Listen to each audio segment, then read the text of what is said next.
லட்சம் உங்களுடைய ஜனநாயக கடமையை ஆக்கத்துக்கு 1.5 லட்சம் செலவு பண்ணிருக்கு. இன்ஃபுளுசர்ஸ்க்கு காசு கொடுத்து வரவழைக்கிறாங்க ஓட் பண்றதுக்காக. உங்கள் தங்க நகையை விற்று பணம் பெற நம்பிக்கையான நிறுவனம் Max Gold. Call 04445454545. Team education, Montessori teacher training institution. எத்தனை பேரு ஓட்டு போடுறதுக்காக திருச்சி போறீங்க? என்னோட ஜனநாயக கடமையை முடிக்கிறதுக்கு நான் பாரிஸ்ல இருந்து கிளம்பிட்டேன். தமிழ்நாடு சட்டமன்ற தேர்தல் 2026 இதுவரை இருந்த எலெக்ஷனை விட இந்த தேர்தல் களம் அப்படிங்கிறது ரொம்ப வித்தியாசமா இருக்கிறதா தான் நான் பாக்குறேன். ஏன்னா இதுக்கு முன்னாடி திராவிட கட்சிகளே மாறி மாறி ஆட்சிக்கு வந்திருக்காங்க. ஏடிஎம்கே டிஎம்கே இந்த இதெல்லாம் பல டிகேடா நம்ம பார்த்திருக்க முடியும். பட் இந்த முறை நடிகர் விஜய் அரசியலுக்குள்ள வந்து இந்த தேர்தல் களம் அவரை அரசியல்வாதியா, அதாவது சினிமால இருந்த ஃபேன் பேஸ் ஃபுல்லா அரசியல்ல ஏத்துப்பாங்களா அப்படிங்கறத ஒரு வித்தியாசத்தை தான் இங்க பார்க்க போறோம். சோ ஸ்காட்லாண்ட்ல இருந்து பவிதா பறந்து வந்திருக்கீங்க. எவ்வளவு லட்சம் உங்களுடைய ஜனநாயக கடமையை ஆக்கத்துக்காக செலவழிச்சிருக்கீங்க? எக்ஸாக்டா 1.5 லட்சத்துக்கு மேலதான். பட் ஒரு அப்ராக்ஸா சொன்னா 1.5 லட்சம் செலவு பண்ணிருக்கேன். போயிட்டு வர்றதுக்கான மொத்த செலவுமே ஆமா. Up and down. என்னன்னா நான் ஸ்காட்லாந்து டு லண்டன் வந்துட்டு லண்டன்ல இருந்து இங்க வரணும். Up and down. இது முன்னாடியே புக் பண்ணிருந்தோம்னா கொஞ்சம் காஸ்ட் கம்மியா இருந்திருக்கும். நான் எலெக்ஷன் டேட் அனௌன்ஸ் பண்ண மறுநாள் உடனே புக் பண்ணிட்டேன். அண்ட் இன்னொரு விஷயம், இப்ப வாரன்றதுனால கொஞ்சம் சார்ஜஸும் எக்ஸ்ட்ரா. இதுக்கு முன்னாடி தேர்தல்கள்ல நீங்க வெளிநாட்டுல இருக்கும்போது அங்கிருந்து ஓட்டு போடுறதுக்காக இப்படி செலவு பண்ணி வந்திருக்கீங்களா? இது வந்து சட்டமன்ற தேர்தல்னா இதுதான் நான் போயிட்டு ஃபர்ஸ்ட் ஆக்சுவலி. சோ இதுதான் என்னுடையது. ஒருவேளை நான் லாஸ்ட் டைம் போயிருந்தா கூட வந்திருக்க மாட்டேன். வந்திருந்திருப்பேனான்றது ஒரு டவுட் தான். இந்த டைம் தான் ரொம்ப அந்த இது இருக்கு.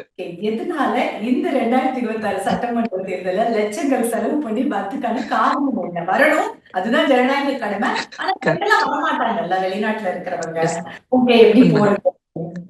உண்மையா சொல்லணும்னா நான் இந்த டிவிகே அப்படின்ற ஒரு விஷயத்த பார்க்காம தளபதி விஜய் அவர்கள் அவருடைய பார்த்தனா அவர் வந்து செஞ்ச ஒரு நல்ல விஷயம் என்னன்னா, அவர் மேனிஃபெஸ்ட் ஒருத்தவங்க வந்து சொல்லியிருக்காரு, நீங்க வாங்க வெளிநாட்டுல வெளியூர்ல இருக்கவங்க வாங்கன்னு சொல்லியிருக்காரு.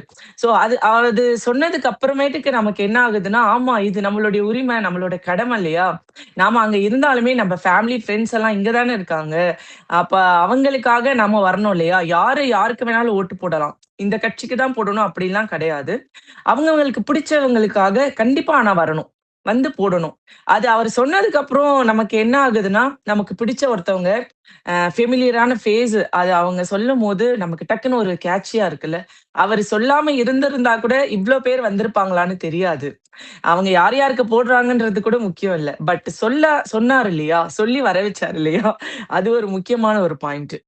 அண்ட் இன்னொரு பாயிண்ட் பார்த்தோம் அப்படின்னா, நீங்க சொன்ன மாதிரி தான் நமக்கு வந்து ஒரு மாற்று என்னது புதுசா வரவங்களுக்கு ஒரு வாய்ப்பு கொடுக்கணும். என்னதான் நடக்குது பார்க்கலாம் இல்லையா? அந்த ஒரு விஷயத்துக்காக தான். ஒரு மாற்றத்தை தேடி நீங்க அதுக்காகவே பறந்து வந்து ஓட் பண்ண வந்திருக்கீங்க. அப்போ கண்டிப்பா வெளிநாட்டுல இருந்து கூட்டமா பிளைட்ல எல்லாம் மொத்தமா வந்து இறங்குறாங்க. சிங்கப்பூர் பிளைட் ஃபில் ஆயிடுச்சு, திருச்சிக்கு வர மலேசியன் ஏர்லைன்ஸ் ஃபில் ஆயிடுச்சு. நிறைய வந்திருக்காங்க, அங்க இருந்து வந்தாங்க ஓட்டு போடுங்க. எந்த ஒரு இல்லாத ஒரு தேர்தல் களமா இத பார்க்க வேண்டியதா இருக்கு. உங்களுக்கு தெரியும் வந்திருப்பாங்க அப்ராட்ல இருந்து. இல்ல அது ஆயிரக்கணக்கு மேலதான் இருக்கு. நம்ம வந்து சோசியல் மீடியால இருக்கிறவங்கன்றதுனால வீடியோஸ் போடுறோம். இல்லாதவங்களும் வராங்க. ஆனா அவங்க வீடியோஸ் போடுறது இல்லையா? சோ வந்து வீடியோஸ் போடுறவங்க தான் நமக்கு கண்ணுக்கு தெரியுது. வீடியோஸ் போடாம புக் பண்ணி வரவங்க நிறைய பேர் இருக்காங்க. இப்ப என் கூட ஃபிளைட்ல டிராவல் பண்ணவங்களே நான் ஒரு 10 பேர் நம்ம தமிழ் ஆட்கள்னும் போது நான் போய் பேசினேன். அப்ப அவங்க ஓட்டிங்காக தான் போடுறாங்க. எந்த கட்சி அப்படின்லாம் சொல்ல, ஓட்டு அப்படின்ற ஒரு விஷயத்துக்காக வராங்க. இந்த டைம் வந்து ரொம்ப ரொம்ப அதிகமா இருக்கு. என்ன மாற்றம் வரணும் அப்படின்னு நினைச்சு நீங்க வெளிநாட்டுல இருந்து இப்போ இந்த ஓட்டுக்காக தமிழ்நாடு வந்திருக்கீங்க? என்னன்னா ஒன்னே ஒண்ணு விஷயம் தான். அங்க போனதுக்கு அப்புறம் நமக்கு தோணக்கூடிய ஒரு விஷயம். இது கம்பேரிசன் இல்ல. நம்ம நாட்டையும் வெளிநாட்டையும் கம்பேரிசன் கிடையாது. ஆனா வெளிநாட்டுல இருக்கக்கூடிய ஒரு சில விஷயங்களாச்சு நம்ம நாட்டுல நமக்கு கிடைக்கணும். அடிப்படை வசதிகள். அந்த அடிப்படை வசதிகள் எந்த ஒரு ஆட்சி நமக்கு கரெக்ட்டா குடுக்குமா அப்படின்னு தான் எதிர்பார்த்துட்டு இருக்கோம். இல்லையா?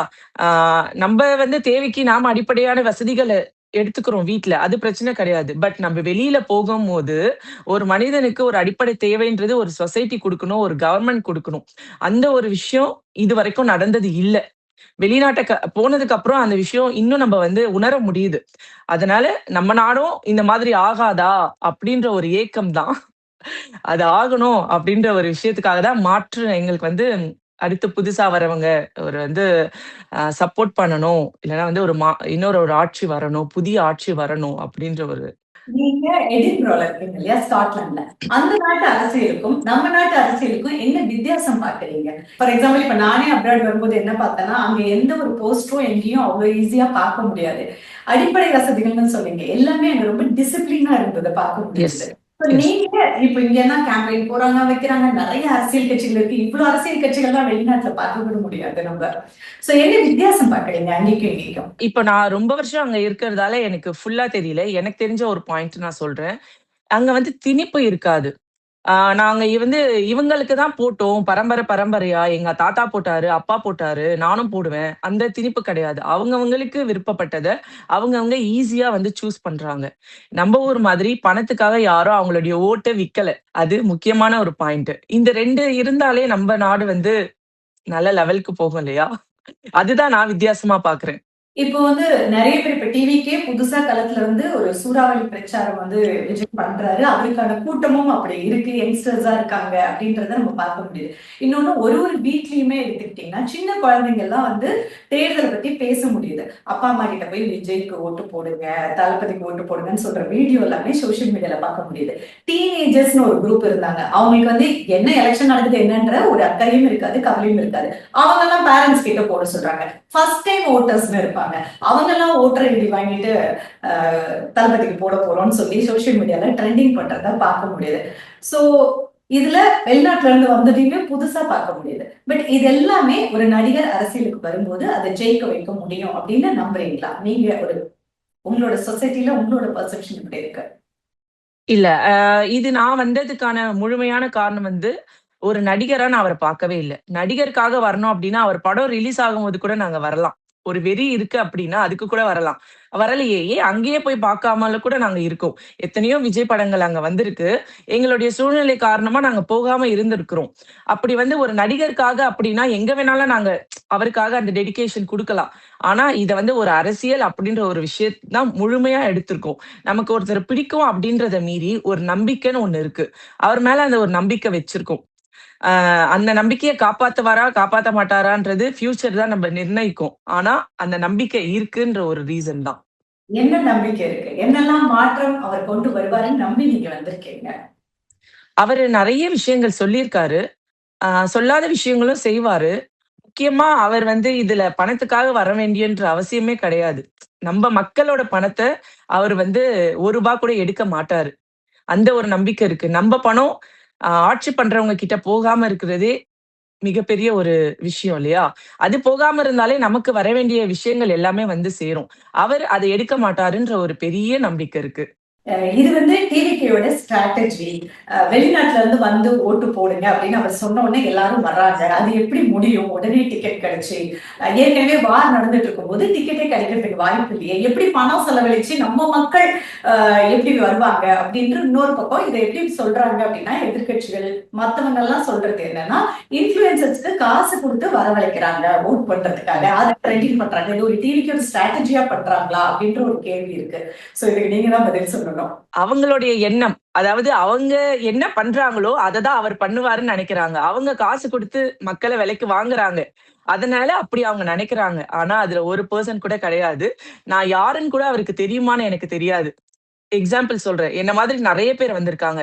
அவங்களோட சார்புல இருந்து ஒருத்தரும் எங்கள கான்டாக்ட் பண்ணல.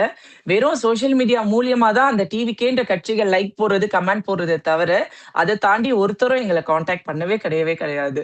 ஏன்னா, எதுக்கு இவ்ளோ லட்சம் செலவு பண்ணி வரோன்ற ஒரு கேள்வி இருக்கும் இல்லையா? கரெக்ட்டு தான். அதுல வந்து இப்ப பெர்சனலா எனக்கு பார்த்தோம் அப்டின்னா, நம்ம 1,50,000ன்றது இங்க இருந்து பார்க்கும்போது அது பெரிய அமௌண்ட் தான். ஆனா அங்க இருந்து பார்க்கும்போது பரவால்ல, நான் வந்தா 1 மாசத்துல சம்பாதிச்சுக்கலாம். ஆனா வந்து 5 வருஷம் என் குடும்பம், என்னுடைய ஃப்ரெண்ட்ஸ் இல்ல நாங்க திரும்ப இங்க வந்தாலும் ஒரு நல்ல ஆட்சியில நாங்க இருக்கணும் இல்லையா? ஆட்சி பண்றவங்க கரெக்ட்டா இருக்கணும். அதுக்கு இந்த காசு செலவு பண்ணலாம். அப்படின்ற ஒரு அந்த ரீசன் தானே தவிர, காசுக்காக வரணும் அப்படின்னா, நாங்க ஊர்லயே இருந்துட்டு ப்ரமோஷன் பண்ணிக்கலாமே. உங்களுக்கு ஒரு விஷயம் சொல்லணும்னா, இத நான் ஓப்பனாவே சொல்லுவேன். வெளிநாட்டுல இருக்கிறவங்களுக்கு ப்ரமோஷன் மூலியமா, அட்வர்டைஸ் மூலியமா நெறையவே காசு ஏர்ன் பண்ணலாம். சோ நாங்க இங்க தான் வரணும். அதுவும் நான் வந்து குளிர் நாட்டுல இருந்து வரேன். அந்த குளிர்ல இருந்து இப்ப என் ஃபேமிலில நான் மட்டும் தான் வரேன். என் ஹஸ்பண்ட், என் குழந்தைங்க வரல. 2 வீக்ஸ் ஆஃப் போட்டு வந்திருக்கேன். அதுக்கான முக்கியமான ரீசன் என்ன, இங்க வெயில் இருக்கு. அதையும் பொருட்படுத்தாம குழந்தைங்களையும் அங்க நான் விட்டுட்டு வரேன்னா, இந்த காசுக்காக வரணும்னு அவசியம் இல்லையே. மிஞ்சி போனா எவ்வளவு குடுப்பாங்க சொல்லுங்க? அந்த காச நாங்க அங்கேயே சம்பாதிச்சுருவோமே. இது காசுக்காக வர்றது கிடையவே கிடையாது. எதிர்க்கட்சிகள் என்ன வேணாலும் அவதூற பரப்புறதுக்காக என்ன வேணாலும் பேசுவாங்க. அத நம்ம எடுத்துக்க கூடாது. ஆக்சுவலி பபிதா உங்கள பத்தி சொல்லுங்க. நீங்க வந்து சென்னை தமிழச்சி. ஆமா, ஆமா. என்ன வொர்க் பண்றீங்க? என்ன பண்றீங்க ஸ்காட்லாண்ட்ல? நான் வந்து அங்க சோசியல் மீடியா இன்ஃப்ளூயன்சர் அண்ட் வந்து நான் ஒரு கெஃபேல பார்ட் டைம்ல வொர்க் பண்றேன். ஸோ ஃபேமிலியோட இருக்கேன். குழந்தைங்களையும் பார்த்துக்கணும் அண்ட் சோசியல் மீடியா அண்ட் எனக்கு ஏதாவது ஒரு டைம் பாஸ்க்கு வொர்க் வேணுன்றதுக்காக பார்ட் டைம் ஜாப் வந்து சூஸ் பண்ணிட்டு இருக்கேன் இப்போதைக்கு. அண்ட் வந்து அப்கமிங் வேற ஒரு ஜாப் மூவ் ஆகுற மாதிரி இருக்கு. ஒரு டிவி சேனல்ல. ஸோ அதோட டீட்டெயில்ஸ்லாம் ஃபியூச்சர்ல குடுப்பேன். திரு எம்ஜிஆருக்கு அப்புறமா சினிமால இருந்து அரசியலுக்கு வந்த யாரும் பெருசா ஜொலிக்கல. இப்ப ரஜினி சார் வரேன்னு சொன்னாங்க, வரல. அப்புறம் கமல் சார் வந்தாங்க, இப்ப டிஎம்கேயோட போய் கூட்டணியில இருக்காங்க. சோ அது வேற மாதிரி டர்ன் ஆயிடுச்சு. இப்போ விஜய் சாரோட அரசியல நீங்க பாக்குறீங்க? இல்ல. முழுக்க முழுக்க அவங்களோட நான் இவர ஒப்பிடவே மாட்டேன். ஒவ்வொருத்தங்களுக்கு ஒவ்வொரு தனித்துவம் இருக்கு இல்லையா? இப்ப நீங்க சொன்ன நபர்கள் எல்லாருக்குமே ஒவ்வொரு விஷயங்கள் தனித்துவமா அவங்களுடைய இதுல இருக்கும். இவர அந்த இதுல எதுலயும் சேர்க்கல. ஒரு விஜய்னா விஜயா தான் நாங்க பார்க்குறோம். அவ்வளவுதான். ஆ என்ன சொல்றதுன்னா, அவரு அவரு ஏதோ பண்ணுவாரு தெரியல. அது எப்படின்னு எங்களுக்கு சொல்ல தெரியல. அ அது அன்பு அதெல்லாம் மீறி நம்பிக்கை மட்டும் தான். எங்களுக்கு வந்து ஒரு ஸ்ட்ராங்கான பார்ட்டி வேணும். இப்ப ஸ்ட்ராங்கா ஒரு வந்து ஆட்சியில இருக்கணும்ன்றதுன்னா, அவர் இப்போ ஸ்ட்ராங்கான பெர்சனா இருக்காரு. அந்த ஒரு ரீசன் தானே தவிர, அவங்களோட ஒப்பிடுறது மாதிரி ஒண்ணும் தெரியல. ஆக்சுவலி நான் ஒரு டிகேட்க்கு மேல மீடியால இருக்கேன். சேட்டலைட் சேனல்லையும் ஒர்க் பண்ணியிருக்கேன். எலெக்ஷன் டைம்லலாம் நான் பார்த்திருக்கேன். பட் இந்த தேர்தல் களம் அப்படிங்கிறது எனக்கே ரொம்ப புதுசா இருக்கு. பிகாஸ் தேர்தல்னா ஆர்வமே இல்லாத யங்ஸ்டர்ஸ்க்கு மத்தியில ஆர்வமா இருக்கிற பல கூட்டத்தை பார்க்க முடியுது. பட் இந்த கூட்டம் ஓட்டாக மாறி ஒரு விரல் புரட்சியாக மாறி இந்த தேர்தல் களத்துல ரிசல்ட்ல மாற்றத்தை கொண்டு வருமா அப்படிங்கறத வெயிட் பண்ணி தான் பார்க்கணும். சோ பட் இதுக்கு இத்தனை பேர் அவங்க ஓட் போடணும் அப்படின்ற அந்த கடமையை நினைக்கும் போது உண்மையிலேயே நிறைய நல்லா ஃபீல் பண்றதுக்கு. பிகாஸ் ஒரு ஓட்டும் ரொம்ப முக்கியம் இல்லையா? நம்மளோட கடமை, நம்மளோட உரிமை, பிளஸ் ஆட்சியில இருக்கிறவங்களுக்கு அந்த அதிகாரமோ வேற எதுவுமோ அது ஒரு போதை ஆயிடாம அது ஒரு மக்கள் சேவை அப்படின்னு எப்பயுமே நினைவுபடுத்திட்டு இருக்கக்கூடிய ஒரு விஷயம் தான் அரசியல். அது மாறிடக்கூடாது, அது பிசினஸா மாறிடக்கூடாதுங்கிற கவலை ஒரு குடிமக்களுக்குமே உண்டு. ஆனா அதை ஓட்டு கொடுத்தாம விட்டுருவோம். பட் இப்ப நடக்கிற மாற்றங்களை பார்க்கும்போது ஒரு மீடியா பர்சனா, ஒரு ஜேர்னலிஸ்டா ஐ ஃபீல் சோ ஹாப்பி. நான் இந்த ஒரு விஷயத்த பதிவு பண்ணணும். என்னன்னா, நீங்க முன்னாடி கேட்டிருந்தீங்க, வெளிநாட்டுல இருந்து இவ்ளோ செலவு பண்ணிட்டு எதுக்கு வரணும்? இப்ப வெளிநாட்டுக்கு போற எல்லாருமே வந்துட்டு நம்ம ஊர்ல வந்து நம்ம உழைப்புக்கு ஏத்த ஊதியம் வரலன்றதுக்காக தான் அங்க மூவ் ஆகுறோம். ஆனா கடவுள் புண்ணியத்துல எங்களோட உழைப்ப வச்சு இங்க இருக்கிறத விட அங்க வந்து காசு சம்பாதிக்கிறோம். அப்ப என்ன ஆகுதுன்னா, நம்ம வந்து எல்லாருக்கும் போய் பெர்சனலா ஹெல்ப் பண்ண முடியாது. யாரு ஏழைகள், யார் கஷ்டப்படுறாங்கன்னு ஹெல்ப் பண்ண முடியாது. அப்போ வந்து ஆட்சி கரெக்ட்டா இருந்தாலே அந்த ஏழைகளோட வறுமையெல்லாம் நீங்கிடும் இல்லையா? சோ இந்த ஆட்சிக்காக நாங்க ஒரு ஓட்டுக்கு இந்த காசு செலவு பண்ணி வரலாம். அது வந்து நாங்க அந்த ஓட்டு வந்து மக்களுக்கு குடுக்கக்கூடிய காசா தான் நாங்க பார்க்குறோம். அதுதான் முக்கியமான ரீசன். இங்க வர ஒவ்வொரு இன்ஃப்ளூயன்சர்ஸா இருக்கட்டும், இல்லன்னா வந்து தெரியாத அதாவது வீடியோஸ் போடாத பல பேர் வராங்க இல்லையா? அதுக்கு எல்லாத்துக்கும் காரணம் இதுதான். நாங்க அங்க காசு சம்பாதிச்சிருக்கோம். அத எங்க மக்களுக்கு செய்யணும். அது இந்த ஓட்டு மூலியமா செஞ்சாலே எல்லாமே தானா நடக்கும் இல்லையா? நாங்க அவங்களுக்கு தனித்தனியா போய் ஹெல்ப் பண்ண வேணாம். இதுவும் எங்களுடைய உழைப்ப ஒரு பகுதிய, ஒரு சின்ன இத வந்து மக்களுக்காக குடுக்கணும்னு நெனைக்கிறது தான் இது. முழுக்க முழுக்க மத்தபடி எந்த கட்சியும் நமக்கு காசு குடுத்துலாம் இங்க கூப்பிடல. Okay, all the very best. ஒரு சின்ன சிட்-சாட் பண்ணுவோமா? இப்போ நீங்க ஸ்காட்லாண்ட்ல இருக்கிறீங்க. அங்குள்ள அரசியல், நம்ம நாட்டு அரசியல். ஒரு வித்தியாசம், 6 வித்தியாசம் என்னலாம்? மேபி நான் கேட்கிறேன், அது இங்க இருக்கு, இங்க இல்லைன்னு சொல்லுங்க. நம்ம நாட்டுல கூட்டம் கூட்டமா பிரச்சாரத்துக்கு போறாங்க. நிறைய கூட்டம் வருது ரோடு ஃபுல்லா. இது மாதிரி வெளிநாட்டுல அரசியல் இருக்குமா? இல்ல, இல்ல. பார்க்க முடியாது. போடலாமா? நடக்குமா? நோ நோ நோ வாய்ப்பே இல்ல. இங்க அங்கங்க வால் போஸ்டர்ஸ் இந்த கட்சிக்கு இவருக்கு ஆதரவு கொடுங்கன்னு சொல்லி போஸ்டர் ஒட்டுவாங்க. வெளிநாட்டுல இந்த மாதிரி அரசியல் கட்சி போஸ்டர் பார்க்க முடியுமா? இல்ல அப்படி பார்க்க முடியாது. நமக்கு போஸ்ட்ல தான் ஒவ்வொரு வீட்ல போட்டு குடுப்பாங்க. போஸ்ட்ல அங்க வரும். வீட்டுக்கு வந்து ஆமா போஸ்ட்ல குடுப்பாங்க. போஸ்டர் அது வேற. ஆமா, செவருக்கு ஆமா. வேற. ஆ அது கிடையாது. இல்ல. இங்க வந்து ஆட்டோல, அப்புறம் சின்ன வேன்ல, இதுல ஐ மீன் ஸ்பீக்கர்ல வந்து ம். ஓட்டு போடுங்கன்னு சொல்லிட்டு போறாங்க. வெளிநாட்டுல அப்படி போடுவாங்க. அப்படி கடை ஒளிபெருக்கில போடுவாங்களா? அந்த மாதிரி பண்ண மாட்டாங்க. இங்க வந்து நிறைய அரசியல் கட்சி இருக்கு. சோ ஒரு தேர்தல் அப்படிங்கும்போது புதுசு புதுசா பேர்ல கட்சி தொடங்கி யார் வேணா எலெக்ஷன்ல நிக்கலாம் அப்படின்ற ஒரு விஷயம் இங்க போயிட்டு இருக்கு. வெளிநாட்டுல அரசியல் கட்சிகள் கணக்குல 100 கணக்குல இருக்கா? இல்ல அத பத்தின நாலேட்ஜ் நமக்கு இன்னும் வரல. நாங்க போய் இப்பதான் சில வருஷங்கள் ஆயிருக்கு. அதனால வந்து அத பத்தின ஃபுல் நாலேட்ஜ் எனக்குமே தெரியல.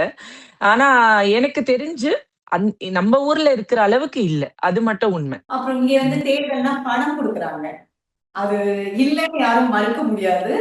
இங்க பணம் கொடுத்து இன்டைரக்டா கொடுக்க கூடாதுன்னு தேர்தல் கமிஷன் சொன்னாலும் பணம் கொடுத்து ஓட்ட விலைக்கு வாங்குற ஒரு விஷயம் இங்க இருக்கு. வெளிநாட்டுல அது இருக்கா? வாய்ப்பே இல்ல. அதுக்கு சான்ஸே இல்லவே இல்ல. இல்ல. யாரும் அத குடுக்கவும் மாட்டாங்க. குடுத்தாலும் மக்கள் வாங்க மாட்டாங்க. இங்க நிறைய அரசியல் கட்சி இலவசங்கள் அறிவிக்கிறாங்க. மக்களை ம். கவர்ந்து ஓட்டுல ஜெயிக்கிறதுக்காக. அங்க அந்த மாதிரி இலவசங்கள் அறிவிக்கிறது உண்டா கேம்பெயின்ல? இங்க மாதிரி ஃப்ரீ மிக்ஸி, கிரைண்டர் குடுக்குற, இலவச பொருட்கள் வீட்டுக்கு குடுக்குற, அப்படிலாம் யாரும் குடுத்து ஓட்ட வந்து விக்க சொல்ல மாட்டாங்க. அங்க கரப்ஷன்லாம் இருந்தா கேஸ் நடக்கிறது அந்த மாதிரி விஷயங்கள்லாம் எப்படி இருக்கும்? ரூல்ஸ் எல்லாமே ரொம்ப ரொம்ப ஸ்ட்ரிக்ட். அதனால வந்து அதெல்லாம் பண்றதுக்கு வந்து ரொம்ப ரொம்ப கம்மியான வாய்ப்பு தான். ஸோ மாற்றம் வரணும் அப்படின்னு நினைக்கிறீங்க இல்லையா? ஸோ என்னென்ன மாற்றம் முக்கியமா வேணும்னு நீங்க நினைக்கிறீங்க? ஒரு பெண்ணா என்கிட்ட நீங்க கேக்குறீங்கன்னா, பெண்கள் பாதுகாப்பு. அதுதான் நான் கேட்பேன். என்னன்னா, ஒரு வெளிநாட்டுல பெண்கள் எந்த நேரமா இருந்தாலும், எந்த உடைனாலும் உடுத்திட்டு தைரியமா ரோட்ல நடக்கலாம். அவங்களுக்கு ஏதாவது ஒரு சின்ன பிரச்சனை வந்தா கூட, அங்க இருக்கிற கவர்மெண்ட்டோட அம் இது பனிஷ்மென்ட் அப்படிங்கிறது ரொம்ப ரொம்ப பெருசு. அதனால அவ்ளோ பயம் இருக்கு அந்த ஊர்ல இருக்க மக்களுக்கு. இன்னும் கேட்டா, போதை அப்படிங்கிறது நம்ப ஊர விட அங்க அதிகம் தான். அது வந்து அவங்களுடைய கலாச்சாரமா இருக்கு. ஆனாலும் அந்த பாதுகாப்புல வந்து ஒரு குறை கூட அங்க இருக்கவே இருக்காது. எவ்வளவோ பெண்கள், இந்திய பெண்கள் அங்க வந்து ரொம்ப சேஃபா தான் இருக்கிறாங்க. ஆனா, இங்க பார்த்தோம்னா, இங்க நடக்கிறது என்னன்னு சொல்லிட்டு நான் சொல்றத விட உங்களுக்கே தெரியும். எந்த அளவுல, எந்த அழகுல நமக்கு வந்து பெண்களுக்கு இங்க பாதுகாப்பு இருக்கு அப்படிங்கிறது. அதனால பெண்கள் பாதுகாப்பு அப்படின்ற ஒரு விஷயம் தான் இப்போதைக்கு ரொம்ப ரொம்ப முக்கியமா இருக்க வேண்டியது. இருக்கு. அது வந்து கொடுக்கணும். ஜனநாயகி கடமை ஆத்துறதுக்காக நிறைய ஜனநாயகன்களும் ஜனநாயகிகளும் வெளிநாட்டுல இருந்து வந்து இந்த முறை தேர்தல்ல ஓட் பண்றதுக்காக செலவு பண்ணி வந்திருக்காங்க. All the very best. Thank you so much for your time. Thank you very much. உங்கள் தங்க நகையை விற்று பணம் பெற நம்பிக்கையான நிறுவனம் Max Gold. Call 04445454545. Team Education, Montessori Teacher Training Institution.